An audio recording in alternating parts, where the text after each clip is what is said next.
Welcome back to segment 3 of our virtual tour here at the Castle Museum of Saginaw County History of our traveling exhibit from the Smithsonian Institute's Traveling Exhibition Service called The Way We Worked.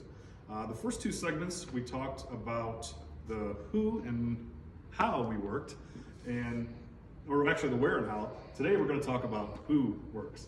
So this is going to be kind of including different ages, male and female, different ethnicities, and immigrants, and all that kind of fun stuff. So let's go check this out. So first segment is talking about ages, all right? So many people have their first job, it's within the home or on the family farm, or within a family business when they're very young, and they progress through generally a series of jobs. Many people completely switch lines of work several times in their lives. The average American now has held 10 different jobs by the time they're the age of 36. Our audio-video thing in this segment of the exhibit talks about first jobs. And so there's a series of interviews with people about what their first job was. I remember my first job was at Burger Chef, and I don't know if there's anything online. I'm sure there is. The uniform for that job, not a good look. I'm just going to say that. All right, let's move around here. This particular part of the exhibit talks about women in the workforce and how they have fought continuously, especially in the last century, to destroy those stereotypes that people had that women should stay home and raise children. In just some recent statistics, as late as 1975, still only about 37% of women who were married with children worked outside their home. That was up to well over 60% by the year 2000 and continues to rise. We have women who are now make up a major portion of our military service and hold jobs at all levels, all the way up, including CEO and all the top management positions.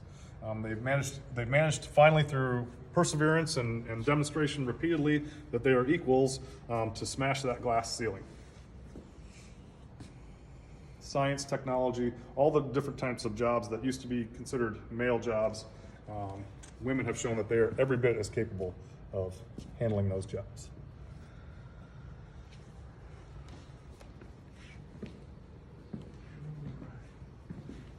We're going to move back through. This is kind of a unique one in that it has the little doorway that we can walk through here. This is a little segment about family farms and how they're kind of an icon of the independent worker in the United States, and certainly in the early 19th and 20th centuries, when you came as an immigrant to the United States, chances are there's a good chance that you became a farm worker of some sort, and ideally you wanted to own your own farm because that allowed you to be independent and self-supporting.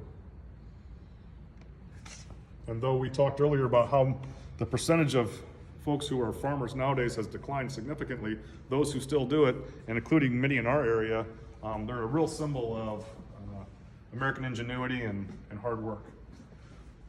This particular part of the kiosk focuses on immigrants, and this is talking about the Chinese immigration in the 1800s, and it was estimated in California that there were fewer than 100 Chinese people living in California in 1847, but with the discovery of gold and the building of the railroads, by 1852, just 5 years later, there were over 10,000 Chinese that had arrived.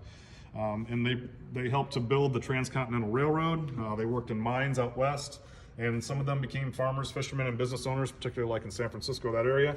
And as a matter of fact, they were so successful that there was a backlash and led to the creation of the Chinese Exclusion Act in 1882 that banned new laborers from entering the United States. There's a long history of immigrants coming to the United States and being very successful, and they've made up a large percentage of the workforce in different parts of the United States over time. In Lowell, Massachusetts in 1910, 82% of the weavers in the cotton mills were foreign-born. In Montana in 1894, 62% of the workers at the Anaconda Mining Company were foreign-born.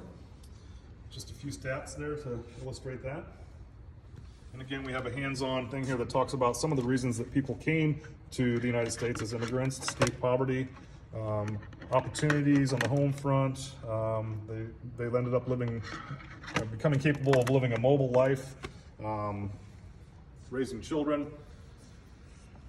This particular segment within here talks about African Americans and particularly the Great Migration took place in the 1900s, late 1800s, early 1900s, as the majority of, not a majority, but a large number of African Americans moved out of the rural South and moved north and began working in factories, offices, private industries, owning their own businesses, things like that.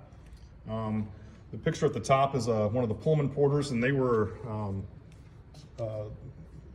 widely employed by the Pullman company to work as porters on their passenger trains. And they kind of became the base of an African-American middle class. And A. Philip Randolph, who was a member of the Brotherhood of Pullman Porters, became one of the leaders of early civil rights movement.